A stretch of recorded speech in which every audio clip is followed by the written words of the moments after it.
Young tiger NTR. టాలీవుడ్‌లోని రికార్డులు తిరగరాయగల హీరోల్లో ఎన్టీఆర్ ఎప్పుడూ ముందు వరుసలో ఉంటారు అని చెప్పక తప్పదు.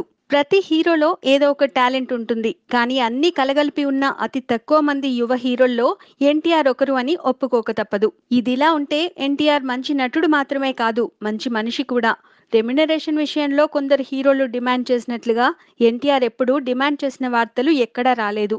అంతేకాదు ఎన్టీఆర్ సినిమా నిర్మాతలను ఆదుకునే విషయంలో చాలా హెల్ప్‌ఫుల్‌గా ఉంటారు. మరి అలాంటి ఎన్టీఆర్‌పై ఎన్టీఆర్ డబ్బు మనిషి అన్న వదంతులు వస్తుండడంతో ఎన్టీఆర్ బాధపడ్డారట. అసలు మ్యాటర్ ఏంటంటే స్టార్ మా ఛానల్ కోసం 'big boss' show Telugu version చేసేందుకు టాలీవుడ్ బాద్‌షా అంగీకరించారని, ఇందుకోసం పెద్ద మొత్తంలో అంటే 8-10 కోట్ల మొత్తం పుచ్చుకోనున్నారని రూమర్స్ వచ్చేశాయి. ఈ న్యూస్ ఎన్టీఆర్‌ను బాగా హర్ట్ చేసిందని తెలుస్తోంది. 'బిగ్ బాస్' షో చేసేందుకు ఎన్టీఆర్ ఒప్పుకున్నా ఇప్పటివరకు రెమ్యునరేషన్‌కు సంబంధించిన అగ్రిమెంట్స్ ఏవీ జరగలేదట. అది కూడా మీడియాలో వార్తలొస్తున్న స్థాయిలో పుచ్చుకునే అవకాశాలు లేవని అంటున్నారు. అయితే టాలీవుడ్‌లో టాప్ హీరోగా కొనసాగుతున్న ఎన్టీఆర్‌కి బుల్లితెర విషయంలో ఇలా నెగెటివ్ ప్రచారం జరుగుతూ ఉండడంతో చాలా హర్ట్ అయ్యారని ఎన్టీఆర్ సన్నిహిత వర్గాలు చెబుతున్నాయి.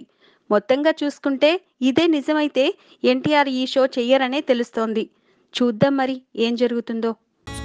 Please subscribe. Hi, it's me Purna. Please subscribe.